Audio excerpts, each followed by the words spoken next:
You're watching Universal Groove. I got Joey from the Sinceres. I can't believe it. I'm pretty sure you guys can't believe it. It's unbelievable. We've been talking about him for so long. On every interview he's come up. I call him personally the Dr. Dre of soul. He's helping out a lot of bands. He's putting together some really good 45s records, helping a lot of people out, putting out some stuff. And he seems to be just that guy pushing out the good content. So, Joey, welcome to the show. Hey, what's up, man? What's up, Gabe? Man, I'm so excited for this, man. I've been like so nervous, man, because like I said, like I feel like right now you got like this soul scene, like you and like Trish Toledo are like, she's like Superwoman, and then you're like Superman, bro. Like everyone's just kind of like following the lead right now. So again, just super excited to sit down with you. I have so many questions, and there's so many people out there that are loving your stuff. Let's just jump into it, man. Just where were you born? Where'd you grow up, and where were you born? I was born out here in San Bernardino area, Montana. That's the name of the city. My mom and dad bought a house out here. They had just moved out of East LA, my brother and my sister, and they bought a house out here. Middle of nowhere, dirt everywhere from where I can remember growing up. I moved back recently, and that's obviously where the studio is now in Rialto, but man, it's just so much different from when I remember growing up. You know, it's just very empty and very deserty and very dry when I remember growing up in it. But yeah, born and raised Montana, really raised in East LA though. Moved out there, my mom, she was about like 10 years old, and I consider that kind of like what really got me into music, what really got me, you know, to learn about life and everything. It's just going through high school and the real crucial years, you know. Now, you said that you moved out with your mother. Was there like a divorce or a split at that point? Yeah, my parents had split up. You know, I think like my mom had gotten custody of all three of us. My sister, which is older than me, and then my brother, who's 6 years older than me. So I'm the youngest of three. And we all kind of moved out and moved in with my grandfather. You know, he lived in East LA on Fraser, and he right off of Whittier Boulevard. And the house in front was, you know, the house that the mechanic lived at, where everybody would get their cars. My dad's car club would get their cars kind of fixed up and stuff like that. So we moved into that house once he had passed away. And you know, we'd visit my dad on the weekends, San Bernardino, and then we'd go back to East LA and be with my mom, my grandfather.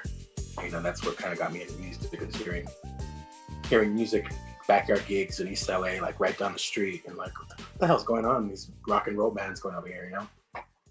Wow, so huge change, right? You're going from like maybe like dirt fields to all of a sudden the big city. And just talk about just the influences of that area around you in East LA. Just moving to Los Angeles in general, you know, it's like a movie thing. It's like, you know, you grew up knowing that you lived in California as a kid, but then you know that there's the big cities, New York, San Francisco, Los Angeles, and then not just moving to Los Angeles, you think you're gonna be these skyscrapers and these taxis and, you know, lights and stuff, but you get there and it was East LA. It was, you know, like liquor stores and, you know, carnicerias and stuff like that, you know. But I mean, it just felt, I knew that it was my mom's home and my dad, and that's where they grew up. That's where they met in high school. And it was important because I was so excited to move to East LA, because I'm like, oh, I'm gonna go to Garfield High School. You know, my parents always talked about Garfield High School. And, you know, the first year we moved out there, my mom took us to a football game, the East LA Classic, which is the Roosevelt versus Garfield. They have every year. And I remember her pointing, she's like, see that? That's the best marching band in East LA, right there, Garfield Bulldogs. And I was like, huge, big orchestra coming out on the field. Some of the guys in the band on that field that day were like some of the guys that I play with today, you know, some of the horn players. And, you know, I just remember remembering that, like, oh, I wanted to do that. I want to go back to just like you being there at your grandfather's house. Now, is your grandfather the one that introduces you to oldies or reggae, or who's the person that really kind of put you into that, you know, with that music? I think it was going to my dad's, because he, you know, on the weekends, when my parents split, you know, we'd go to my dad's house, and on the weekends, that's when he would have us. But on the weekends is also when he didn't have to work, and when he would get to do most of his free time stuff. So he was on a car club then. He would drag us on to these car shows. It's like so boring, like fuck, another car show, you know. But you know, I remember like, you know, recognizing songs. My mom was she liked like R&B, like Janet Jackson and, you know, Madonna, stuff like that. But she also liked like a lot of Motown, a lot of like kind of 70s. And my dad was all about War, Tower of Power, you know, and stuff like that. So he was really like kind of like the one who, he would roll out his car and he had an 8-track player and he would play What Is Hip, or, you know, the same song every time we'd roll into the car show. And we'd just be there kind of just like hanging out, you know, just snacking on popcorn, just kind of waiting it out. You know, so we kind of got dragged into it, but stuff, you know, it kind of started getting in there somehow, you know, it was always there. So I think later on realized like, oh, like, you know, I remember this song because I used to listen to it 30 times a day at my dad's car show, you know. So I think that's what kind of like got me into that. What is the first instrument that you picked up?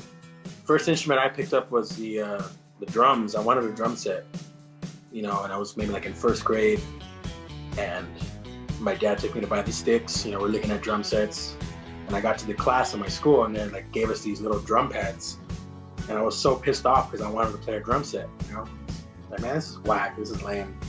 You know, so I kind of just let the drumsticks. The drumsticks became like the things for the windows. You know, like when you can't lock them, you put them right there, so just a little piece of wood, so you can't open it. So the drumsticks became that for a long time. So I was completely uninterested in it. But my brother had gotten a guitar for Christmas. You know, he had learned like Pretty Woman or something, and it was like, whoa, that's fucking dope. And every time, he's my big brother, so I looked up to him so much. You know? And he would like leave it laying around and leave out, go with his friends. And he hated when I would tag along. I was a typical little brother. Didn't want me around, didn't want to teach me anything, didn't want to have anything to do with me. You know, but every time he left, I would pick up a guitar and, you know, just try to doodle on it. It was too big for me, so I'd have to have it in front of me like this. And just try to like just mimic some stuff and just try to just fuck around with it. And I think it was like maybe like 3 or 4 years later. He had put it down immediately after maybe like a year. But I had always picked it up, and he would always still get mad that I would take it out. My dad started realizing it, so he's like, I'm gonna buy this dude a fucking guitar for Christmas. And then who's the person that takes the time to teach you? Is this something that you learn on your own, or do you get lessons? Who's the person that steps up to teach you this skill? I think for the most part, it was just like, man, it was like punk rock. It was listening to CDs, and that was the simplicity of it, getting into it. It's like, and then seeing people like my age being in these bands with minimal experience doing anything, you know. I think it was like kind of just like a muscle thing that, you know, just sitting down with records and just trying to feel it out. Because I think the thing that I had the most that I've learned is like my ears are kind of my biggest, you know, skill. Like I can play every instrument, but I'm not that good on any of them. But my ears are good, and I could kind of play along with anybody and slide in there. So I think at that age, it was just more my ear teaching my hands how to do it, you know. And then like eventually throughout my life, somebody would kind of have those little kind of like, you know, those little unlock modes where you would kind of like make sense of certain things and put it all together and move to the next step. So I kept having people like that come in my life and kind of teach me little tricks that made me understand music as a whole rather than just as just a guitar.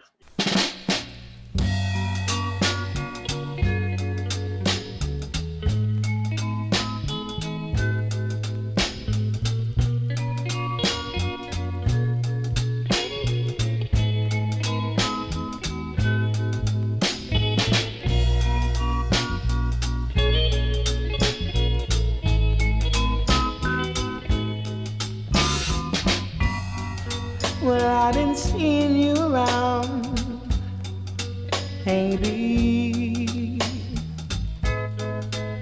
far too many times lately, holding hands with what's his name.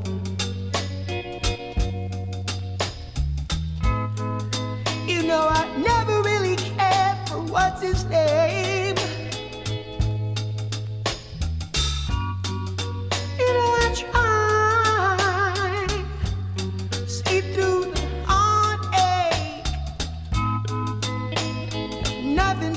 Shine my way.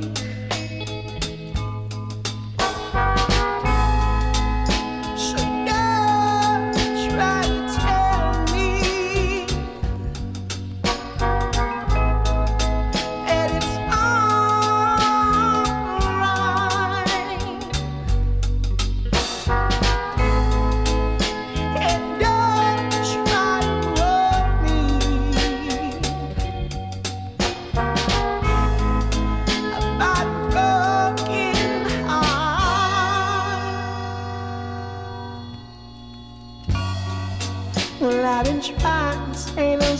words to you.